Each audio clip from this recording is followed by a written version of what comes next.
Well, the conflict in Lebanon is set to be the focus of talks between US Secretary of State Antony Blinken and the Lebanese Prime Minister today in London.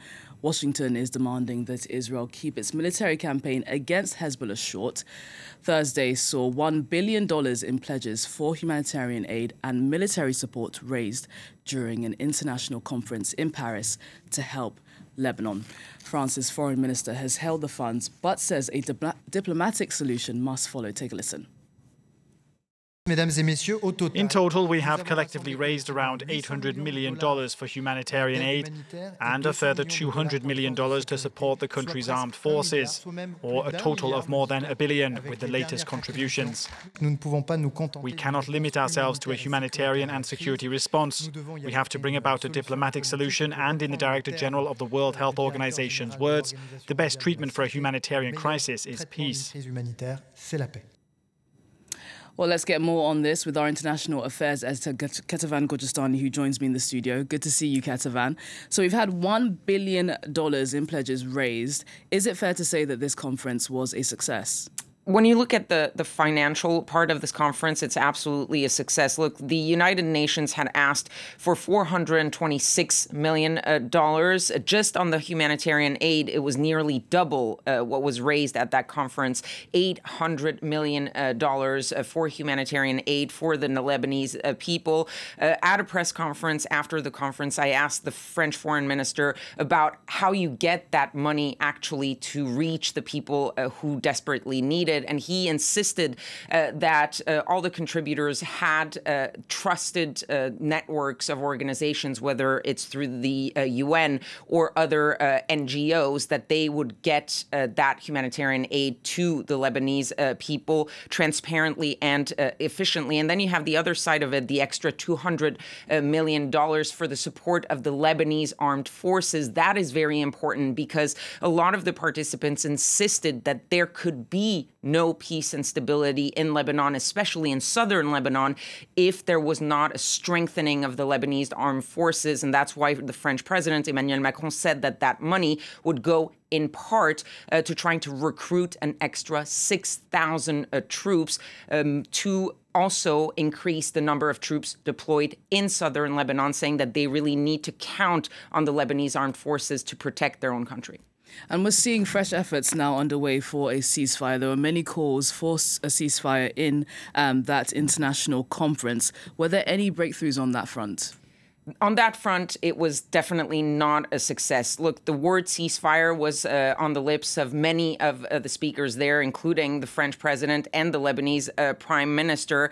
But they all basically admitted that all of this money pledged, all of the efforts amount to very little if there is no ceasefire and if the bombs continue to rain down on Lebanon. And so their focus was really to try to reach that ceasefire through the implementation of Resolution 1701. That's the resolution that governs the situation, or is supposed to govern the situation at the border between Israel and Lebanon. And it states that there should be no hostilities. That is not the case right now.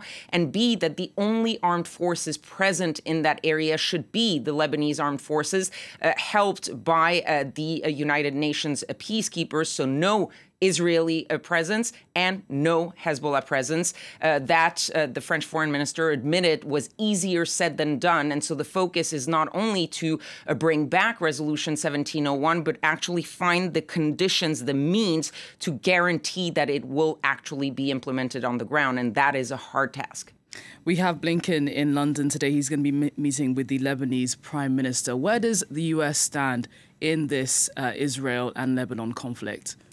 Look, the Americans, even if Tony Blinken was not at the conference, they pledged $300 million to help the Lebanese people. But when it comes to the ceasefire, there's a little bit of discrepancy between, for example, the French and the U.S. position.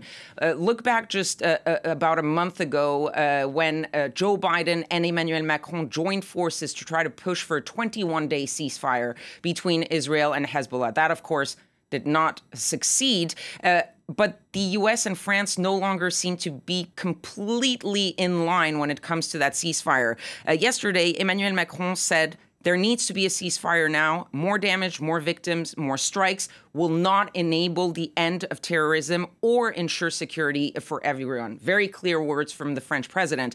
When it comes to Antony Blinken, who was traveling in the Middle East, he expressed support for Israel's efforts to, quote, remove the threat of Hezbollah. He did insist that this should not be a protracted campaign. So that's a little bit different than ceasefire now. What they're saying, the Americans, is we're willing to give a little bit of time to the Israelis to finish what they are trying to accomplish, and we just don't want it to see that last too long. So basically what you're having is France and several other countries involved in trying to figure out a solution to this conflict. They want a ceasefire, and they believe that even with a military operation, Hezbollah will never be fully eliminated, while the Americans want Israel to destroy Hezbollah, and they're willing to give them the sort of leeway, the time frame to do that. And that is, in a sense, where you see the sort of discrepancy between the French and the Americans, even though everyone, of course, in the end, wants to see an end to the hostilities. Kethevan Gorjestani, our international affairs editor, thanks so much for that piece of analysis.